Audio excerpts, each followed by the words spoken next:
subscribe, hit that like button, rate and read the pod on Apple Podcasts, and let me know what you guys think in the comments. What's up, everybody? Welcome to an episode of The Boss Sauce. Today, I have Addy, who is a UGC creator and also has a very niche TikTok about reptiles. Addy, welcome to the show.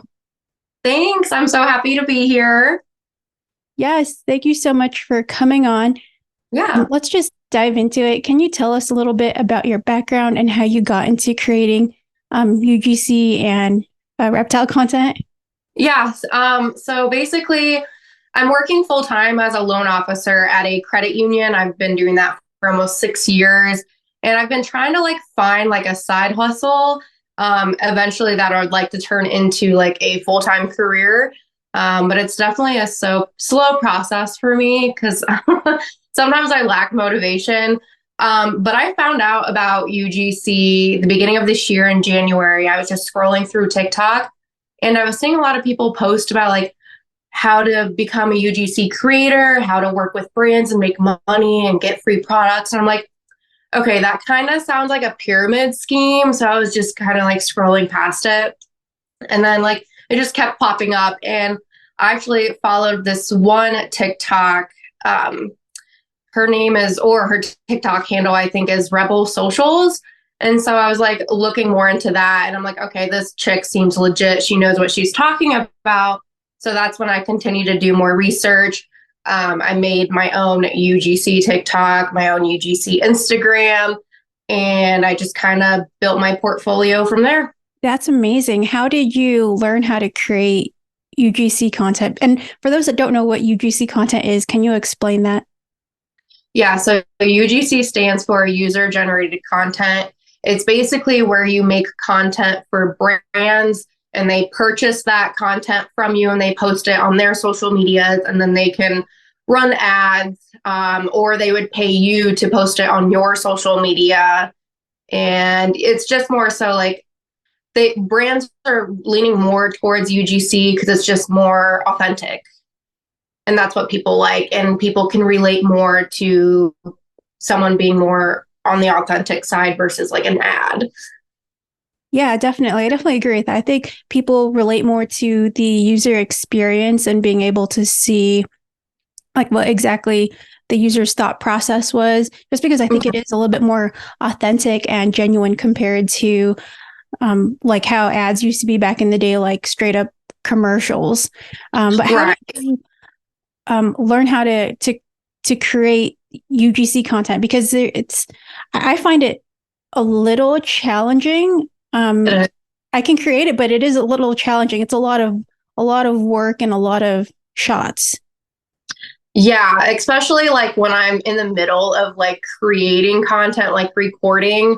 Sometimes I will create a script before receiving the product. That way, when I do receive the product, I can just start, recording right away. But sometimes with me, when I'm reading from a script, I have to repeat the same line over and over and over again. And it can be really frustrating. It's it shouldn't be this hard. I'm just reading a script, but yeah, sometimes I can record a shot 20 times before I end up thinking it's perfect. No, I can totally see that. How do you come up with the ideas for UGC content? So it's more so I also research other creators out there and see what they're doing, what's working for them. Also, if a brand reaches out to me, I go to their social media. I see what kind of content they're posting, what they're wanting, and what's working for them and what's not working from them. And I just kind of go based off of that. Do you usually try to get a lot of B-roll in your UGC content, or do you like to primarily do more headshots? Well, it really depends on what the brand is requesting. Sometimes they really don't have any specifics that they're in mind, but they do B-roll footage. I like recording B-roll footage because I'm not actually talking in the camera. But that's one of my more favorite ones to record, and just setting up the product in your home and how you everyday use with it. It's just, like I said, that's more authentic, and yeah. Absolutely. And I think that's one of the reasons why it does take so long, because you are trying to get these shots of you using the product, but also wanting to showcase like what the product is. And I feel like a lot of the times too, it's very, very detailed. And I think that's one of the reasons why it does take a lot of work, because like you said, like you do create a script for it too, because a lot of the times there's like certain talking points I feel like that brands want you to mention in the video or post. What's really important is that hook.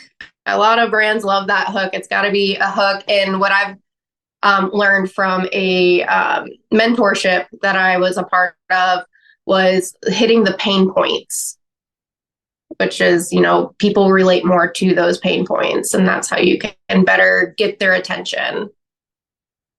For people that don't know that, like what you mean by pain, for people that don't know what you mean by a pain point, could you kind of dive further into it so they understand? Yeah. So like, for example, I did a recent collab with this eyelash growth serum. And basically, I wanted to hit the pain points of how I have short, natural lashes, and I just don't feel as confident when I'm not wearing fake lashes or mascara. And a lot of people can relate to having short eyelashes.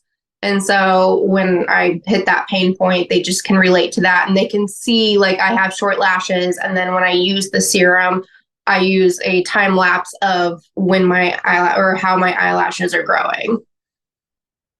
I love that. I think it's kind of solving whatever target audience the brand has, like kind of acknowledging what they want to fix, and kind of like really curating it towards them and how you can solve their problems, right? Mm-hmm. Exactly. Yep. So how do you find these brands to work with, or do they reach out to you? I would say lately, majority of my collabs come from a few apps that I've downloaded. There's an app called Join Brands. I don't have the best luck with that, but I do get like some smaller deals with that. And then also a big app that I use is Incense. I find that like I've done like, oh gosh, maybe like 15 different brand deals from that app, and I'm rated a UGC expert. And so that catches the brands more when you're labeled that. And I still like, I kind of like lost the motivation to like do the cold pitching emails to brands, because it can be really discouraging, because you spend hours on hours a day sending these emails, and you don't really want to make it sound like scripted out, like you're sending the same email to all these brands. You want to make it like personable to that brand, which that takes time to do. And then you don't always hear back from the brands. But that's when I encourage people to follow up. Like that is a huge thing in UGC, is following up with your work, following up with your emails. But I do have a few brands that find me from like TikTok and Instagram, so they reach out to me. So that's kind of where I've been getting a lot of my deals lately. How long did it take you to get your first client when you were first starting out and doing cold emails? Yeah, so I believe, so I started UGC towards the end of January of this year.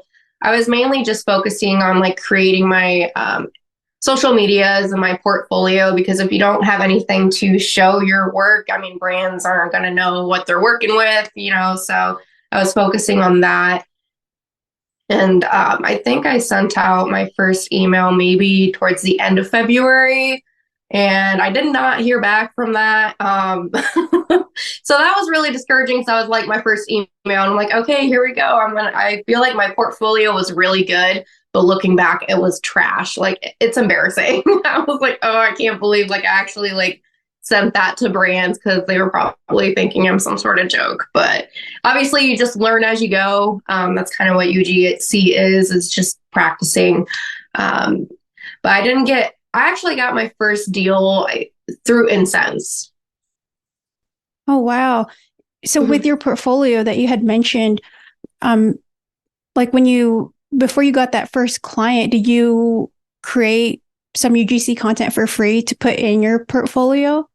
Yeah, like if I was reaching out to not members, oh my goodness, clients, they would be like, oh, we aren't doing paid opportunities at this time, but we would be more than happy to do a gifted collab. And so I was jumping on those right away just because even though I wasn't getting paid, at least I was still getting the product and I was able to get the practice with that.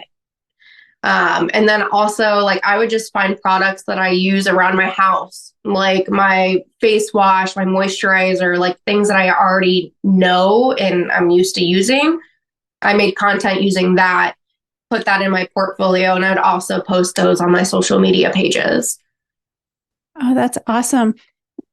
How many, or I guess, how long did it take until you finally got like a paid brand deal?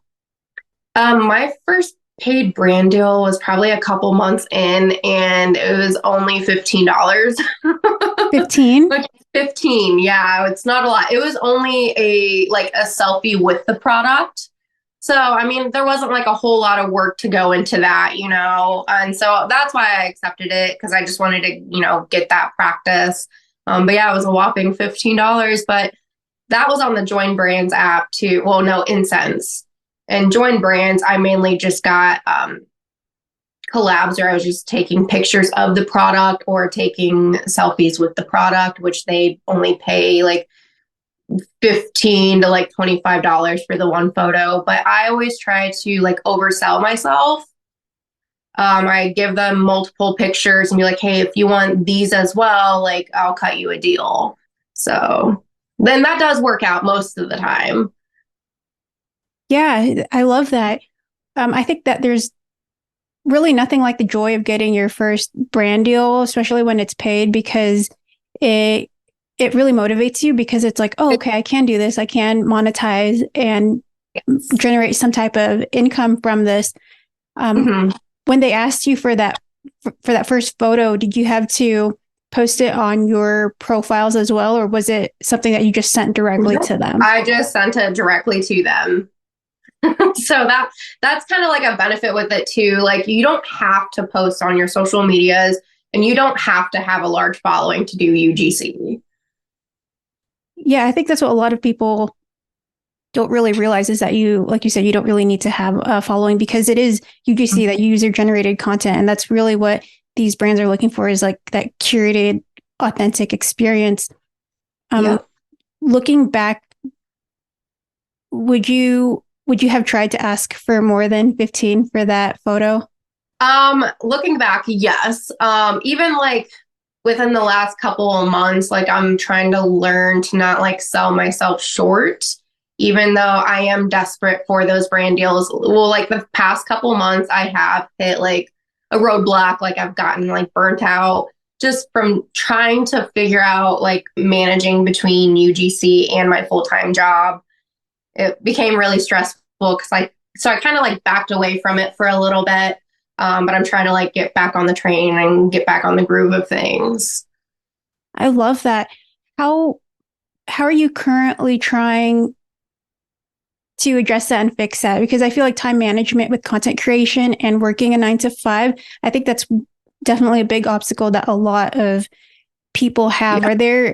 Is there anything that has worked for you in terms of helping out with your time and making time to shoot UGC content? Yeah, like I try to focus on making content on my day off from my 9 to 5. I mean, granted, I work, 5 days out of the week. So I only have like 2 days, like Sunday and then a day off during the week to focus on UGC. And it's like, okay, do I focus on UGC or do I like rest up, or get, house chores done? So it's trying to find that balance, which I am still actively trying to figure out. But like there was a point in time, I think this is where I got like burnt out, is I was at my 9 to 5 and I was also doing UGC. Like I was at my 9 to 5 editing my videos. I was, replying to emails to brands, so that's where I was like not finding a balance. And I think that's where I got burnt out, because I was like really focused on UGC, like, because that is my dream job at the end of I don't know, maybe by the end of next year, I would like to be doing UGC full time. So. Absolutely. I think like we talked about, it doesn't it's not quick to do. But Mhm. how long on average does it take you to create a UGC piece of content? So it really depends. Like, I will try to tell the brand that I'm working with, like, hey, I normally will send, the first rough draft within 5 to 7 days, which that may seem long to some brands, but it's like, well, I have to write the script, I have to receive the product, I have to figure out how to incorporate the product in like my everyday use, and just like recording, which, like I said, recording for me can take forever, trying to get that perfect script and the perfect shot. And then editing is like, I think, the most time consuming, because then I feel like when you're editing you find things that you missed, so you have to like reshoot it, and it's definitely time consuming. So I definitely think like 5 to 7 day deliverables is fair in my eyes. Sometimes brands will be like strict on, we need the first rough draft in 3 days. And if they're strict on that, like, I respect that and I will try my best to do that. Since you have to come up with the ideation for the content, do you charge more? Because I feel like that is that I feel like that's more effort and more work for you. So I feel like you should be able to charge more for something like that. No, I agree. And I haven't really gotten really to that point where I can be like, okay, like, because I know, like, with me, like, with just starting off, like, the rule of thumb in the UGC community is at least $150 per like 30-second video. And then if you want to charge for things on top of that, like raw footage, extra hooks, extra CTAs, things like that, you can charge extra on. But I'm still not like 100% certain on what I should be charging. Like, I have put in my rate sheet like $150 per 30-second video. And then I've kind of learned, like, doing research, that for raw footage, you should charge 50% of that video. So like $75 per raw footage. Oh wow. Does that also include um like for example, like if they want multiple shots or if they want anything like specific, does that include that or is that just like in general? And I just like lately, I just include that in my $150 price. Cause I don't feel like I am like 100% confident on like my extra charges that I should be charging. It's just with, I just feel like when I send my rates to brands, sometimes I never hear back, and it's just really discouraging. So it's like, okay, am I charging too much? But then I see these other creators, charging $300 per 30-second video. So it's like, what are they doing that I'm not? Right. I think because social media and content creation, especially UGC, I feel like is so new. I think Mhm. that there's a lot of gatekeeping and people don't really want to share what they make, or if they do share what they make, sometimes I feel like it can either be a little higher than we think. I feel like if we all like honestly kind of shared what we were charging, you would have a better grasp on how much to charge. But I heard that when you're first starting out, whatever you are planning on charging, you should double it because usually they say that you're actually undercharging. But Yeah, I feel like I'm definitely undercharged.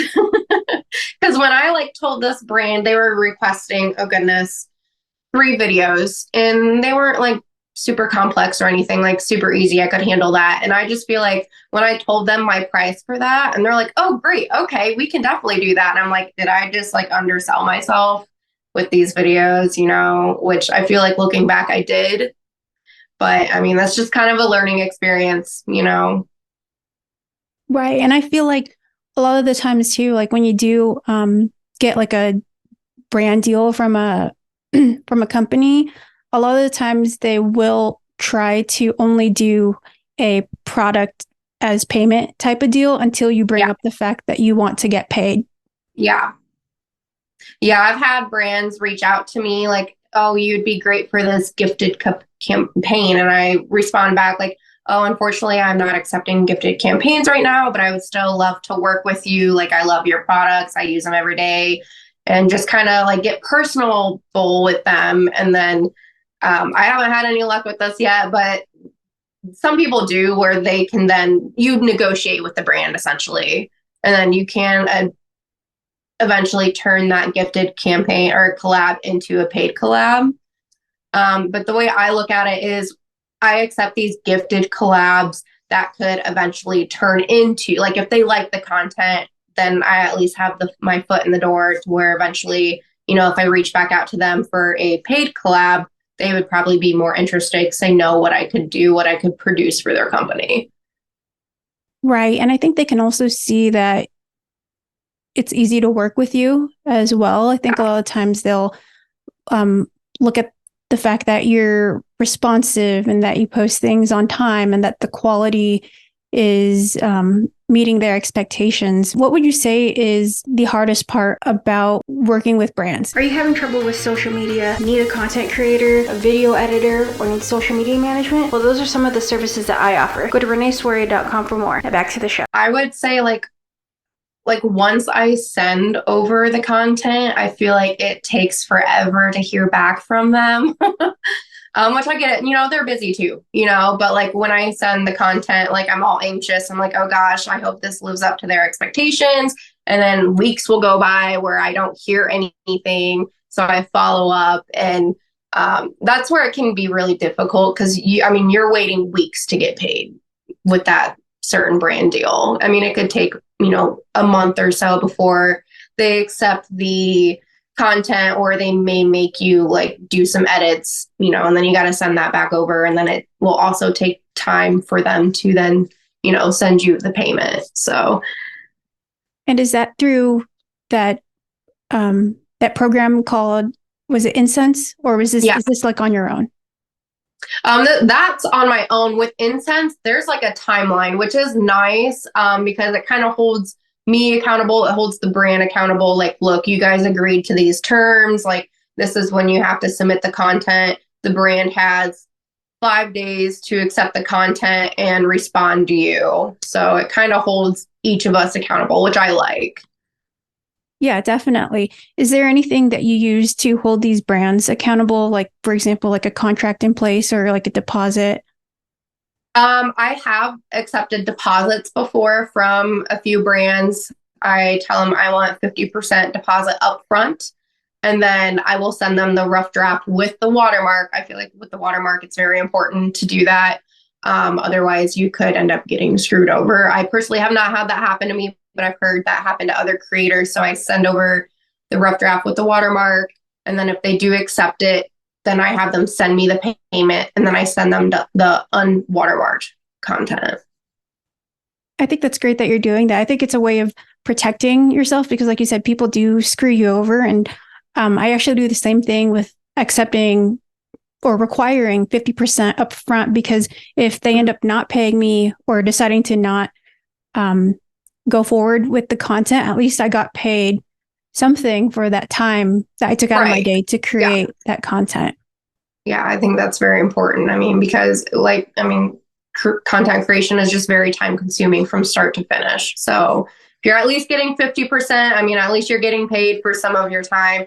And then back to the contract, I personally have not. I'm actually in the process of looking into purchasing a contract from a creator and a creator lawyer.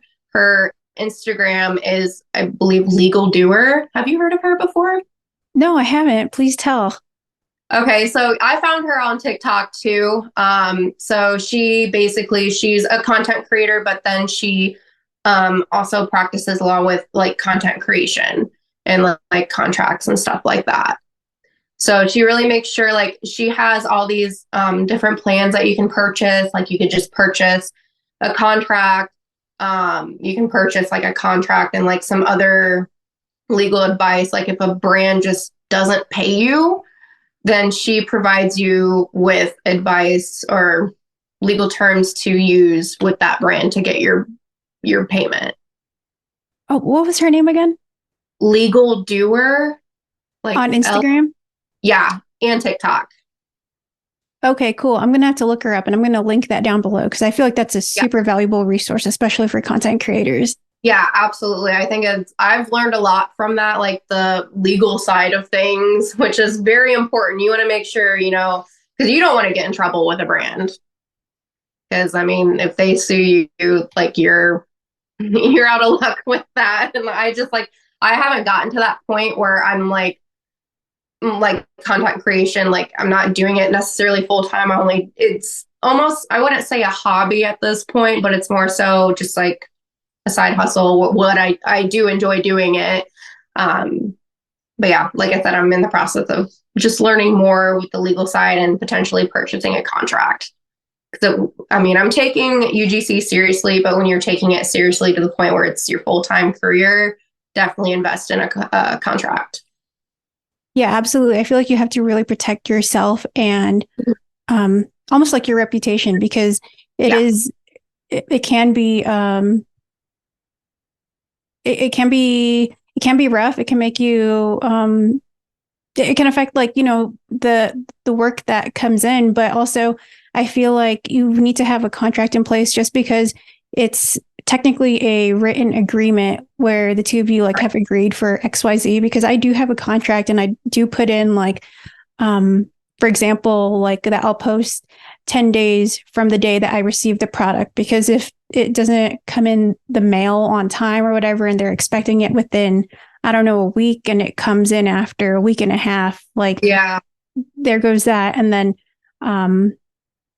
there's just so much that goes into it too, because if I feel like if they don't like the content that you create, that's like another thing, but you can always like work with them and go from there. But it just sucks if they ask you to like redo it or.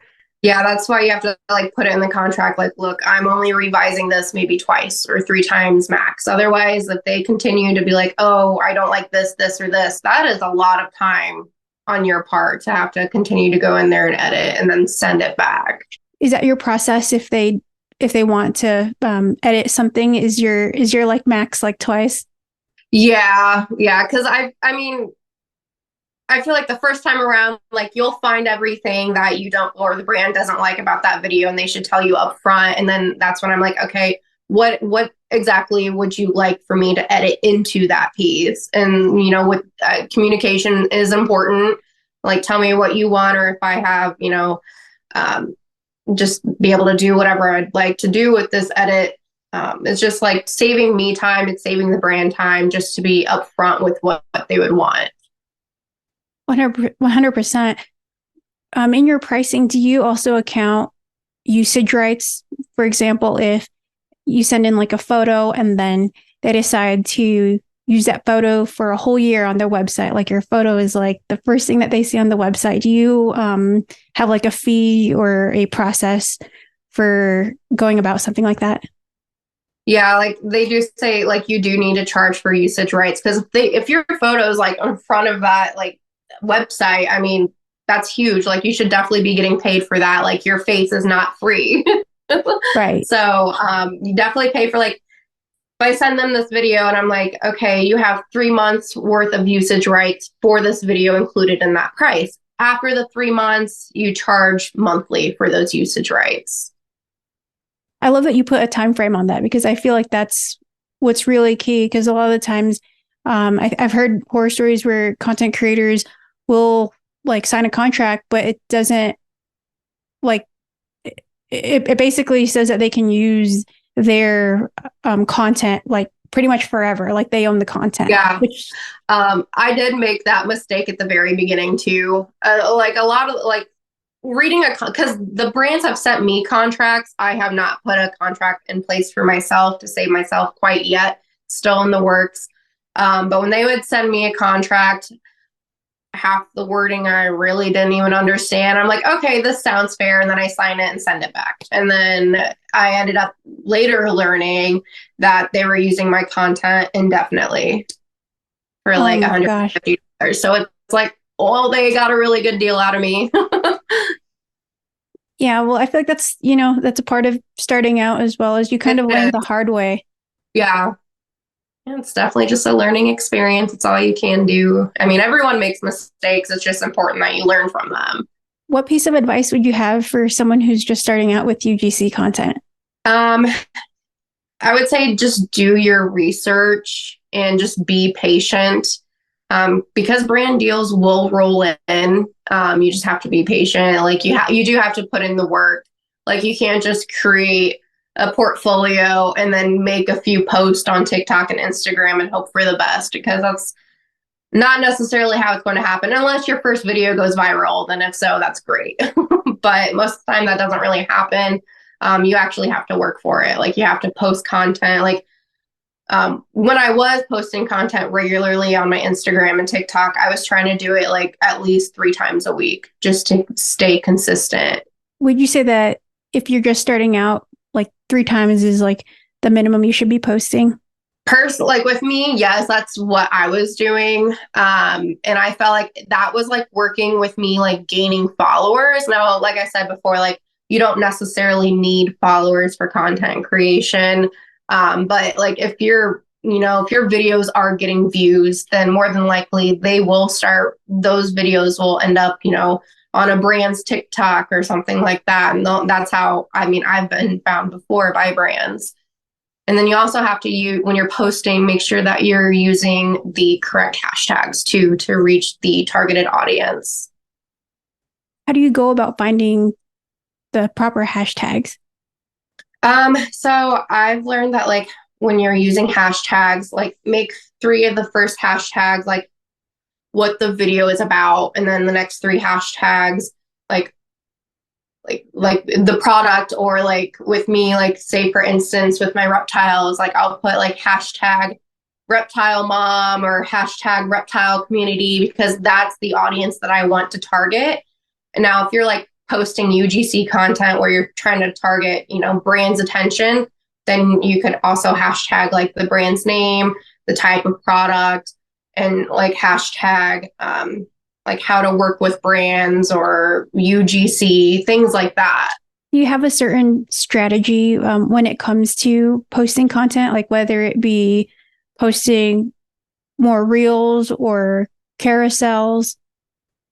I would say I post more reels versus carousels. But I have read like a couple months ago, carousels were performing very well with the algorithm, but I haven't really posted a whole lot of carousels. So How do you stay up to date with like all these different algorithm changes? Because I feel like that is also another challenge with social media, since it is forever evolving. right. I follow a lot of other UGC creators, and then just I see what they post, what's working for them. I've seen a few UGC creators really take off from like when I first started following them when they only had like 5 followers. And now, they're traveling the world now with UGC, making content with like hotels and Airbnbs, which that's a goal of mine as well. Like, I think that would be amazing. But just like watching other UGC creators become so successful is very inspiring.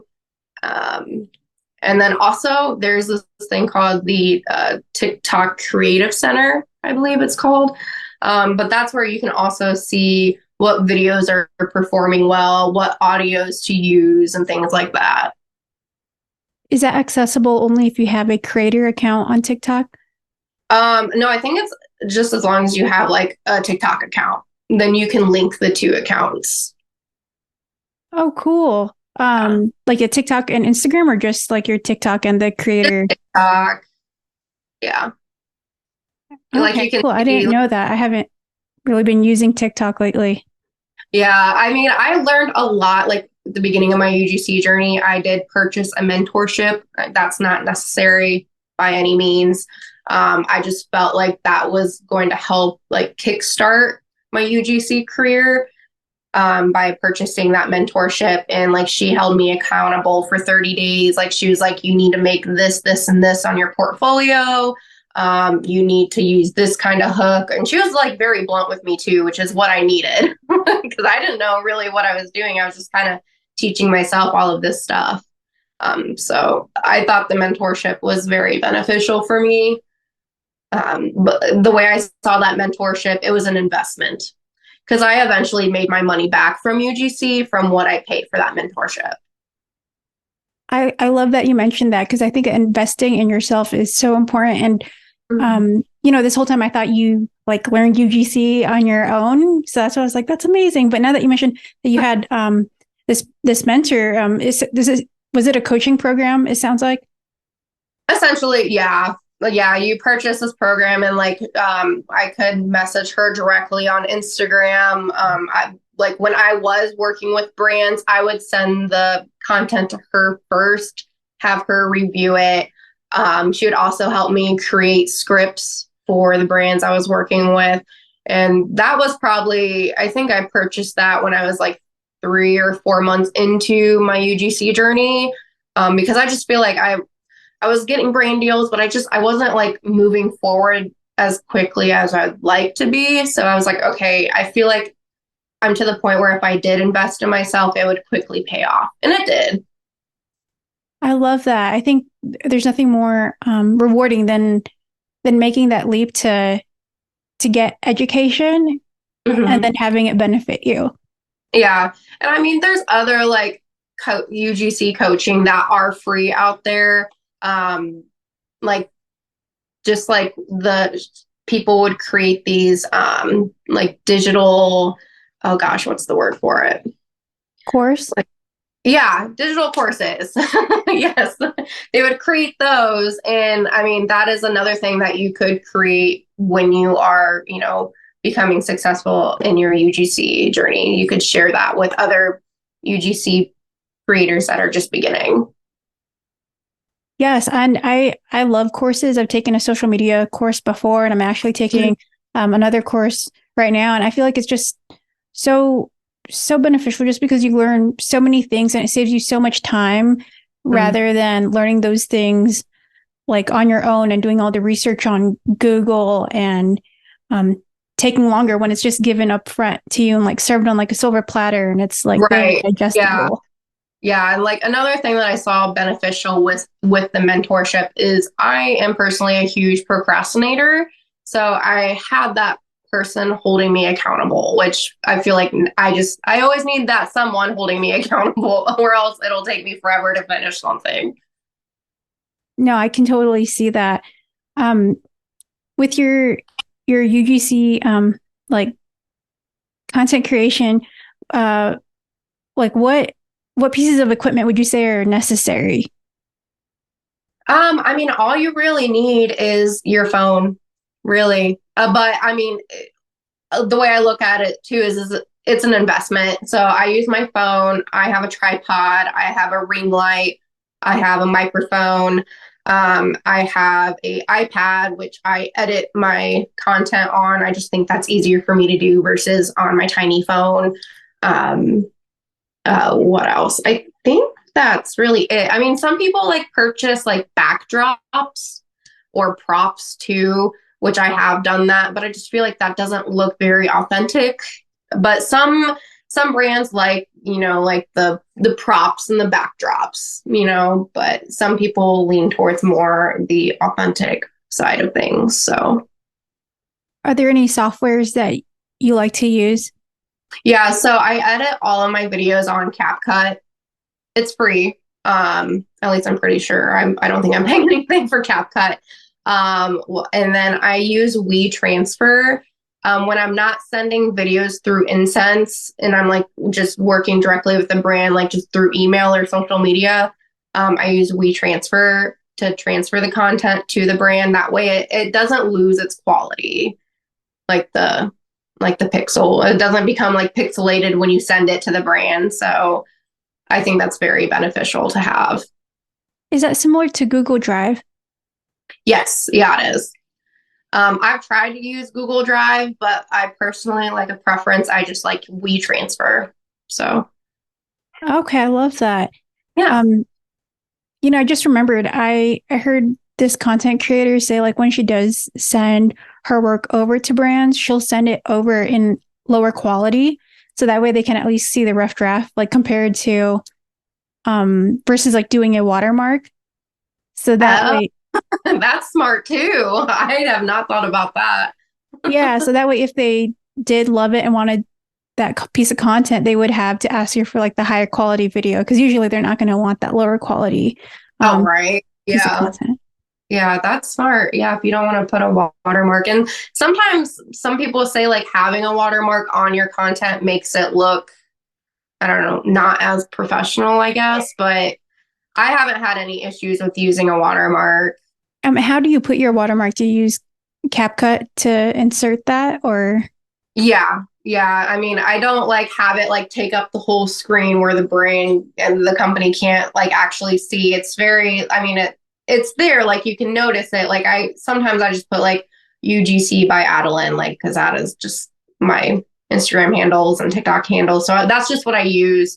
And then I just make it very faded so it's not like as noticeable. But if the brand were to post my watermarked content, people would see, oh, that's her content, and then they would let me know. And how do you stay motivated with creating UGC content? And now you're also doing your TikTok, Gemini, Reptile Mom. How do you continue to create for both platforms? It's more so I'm just trying to find what like brings me happiness, and like I'm still in the process of trying to find my niche. When I first started, like I was doing like any type of niche. Like I'm just trying to get a feel for what brings me joy and what doesn't, just kind of weed out my niches. And I mean, I have a lot of pets, so I feel like that was only right to like maybe see about exploring a new TikTok where I just post pet content, because everybody loves pets. I mean, at least I think everybody does, but like I have like dogs, cats, reptiles, fish, almost anything you can think of, really, I feel like. So like I made that TikTok, oh gosh, a month or two ago, and I already have over 1,500 followers, which that TikTok has grown fairly quickly versus my UGC TikTok for some reason. So I'm just trying to like figure out like what's working and what's not working for me on each TikTok. Do you think it's because you're so niche, since you're not just doing pets, you're doing reptiles specifically? Do you think that has something to do with it? I think so, because I feel like the algorithm like realizes that I'm mainly just posting reptile content, so it's pushing it out to people who are also reptile content creators or just people who like watching reptile content.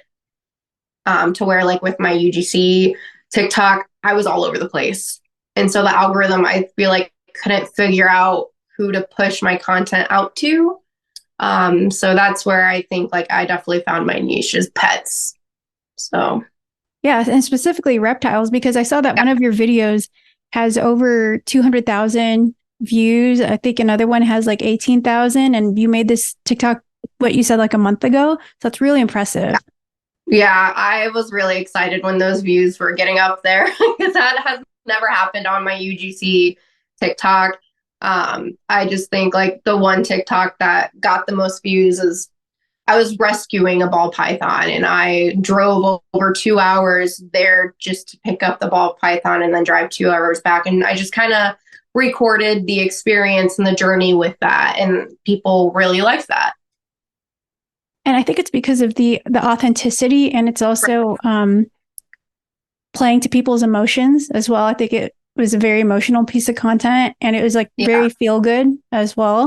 I think people really like seeing content that makes them feel happy. But I'm really excited to see where your reptile page is going to be in a year, because I think if you just keep pumping out your content, I think you're going to continue to go viral, and I think that you will explode within the next year. I'm excited for it, because for a while there I was lacking a lot of motivation just because I couldn't figure out what my niche was, and it was frustrating. I mean, because I considered myself a lifestyle content creator, which means you don't necessarily have a specific niche.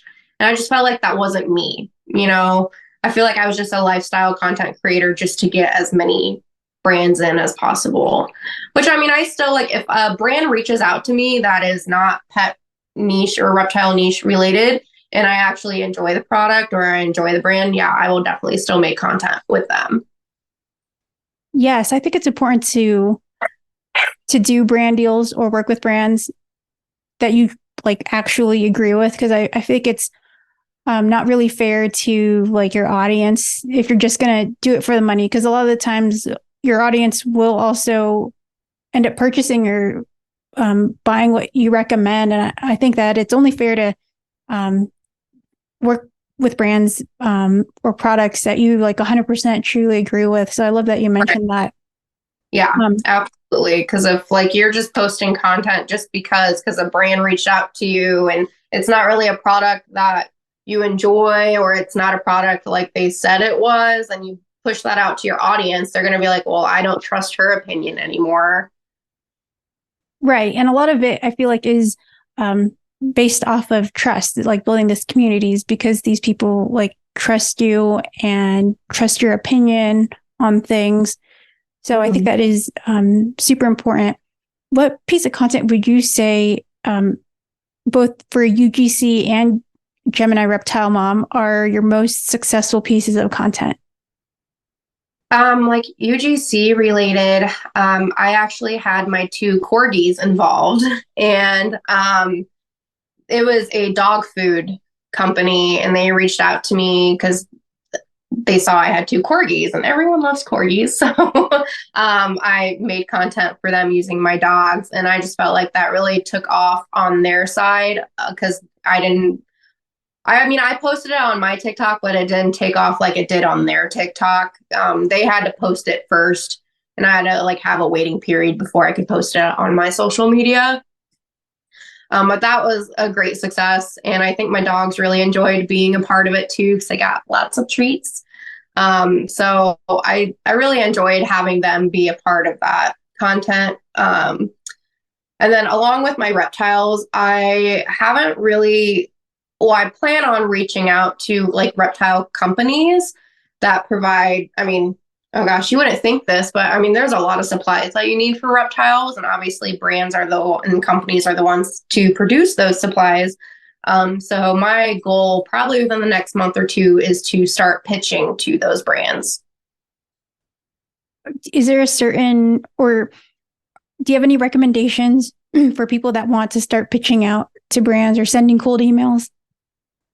Yeah, you just have to don't sound like a robot when you're typing. Like, do your research with the company, with the brand, see what they stand for, see if that's something that you support, that you agree with. Like, if they're, cruelty free, make sure that you include that in the email that you really support, cruelty free products. Just make it personable. Just don't send the same email to 10 brands a day, because that's not, I'm sure these brands receive hundreds of emails a day from creators. So you have to do something that's going to make you stand out from the rest. Absolutely. And that's just by, just like taking the time to research the brand.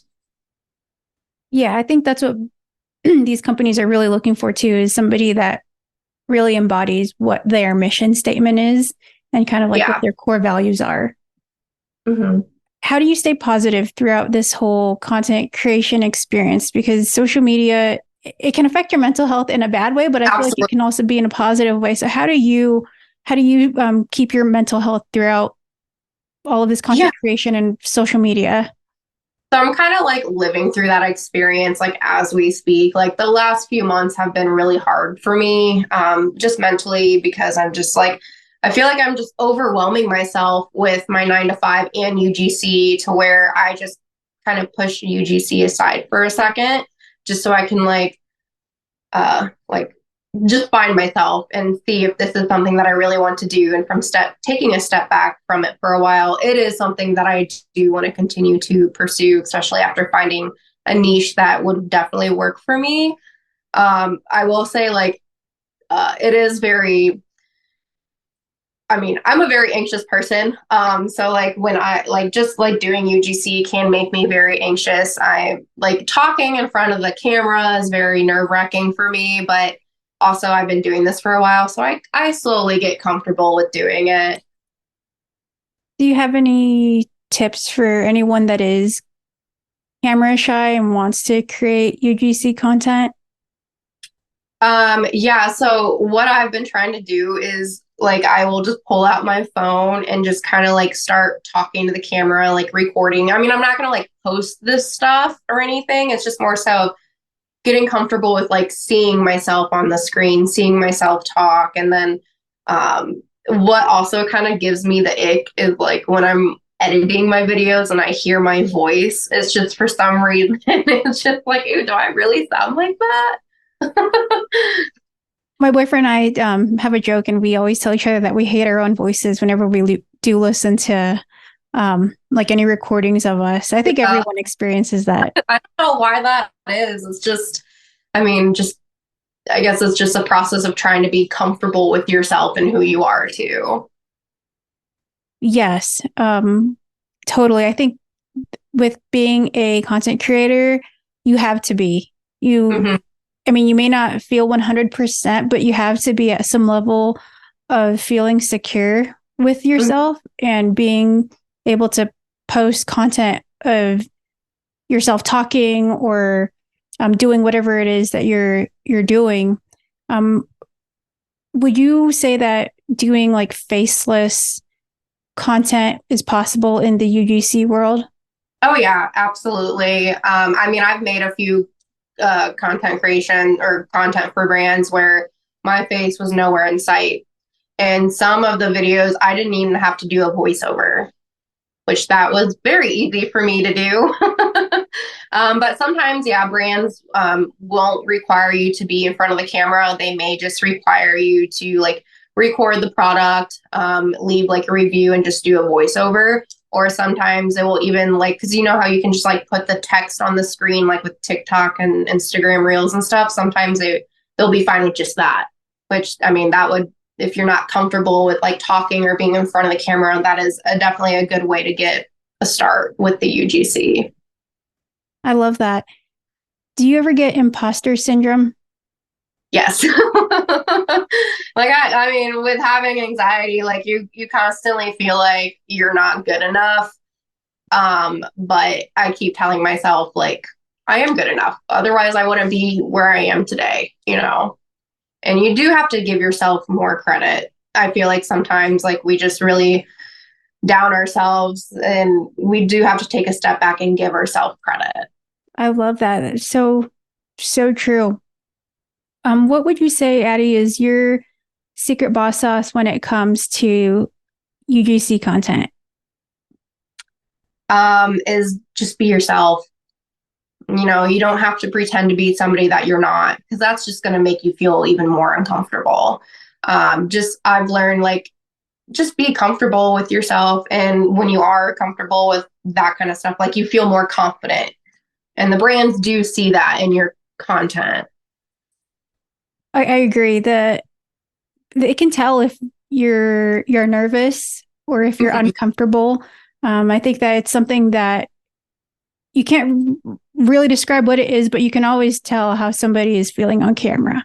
Right. Yeah. Absolutely. And Addy, this has been so fun. I can keep talking to you, but go ahead and tell everyone where they can find you if they want to connect. Yeah, so with my UGC TikTok, it is UGC by Adeline. And my Instagram is also UGC by Adeline. And then my reptile TikTok is, oh gosh, Gemini _ reptile mom. Awesome. And I will link all of that down below so that people can connect. Awesome. Thank you so much for being on the Boss Sauce, Addy. Thanks for having me. This was my very first podcast and I really enjoyed it.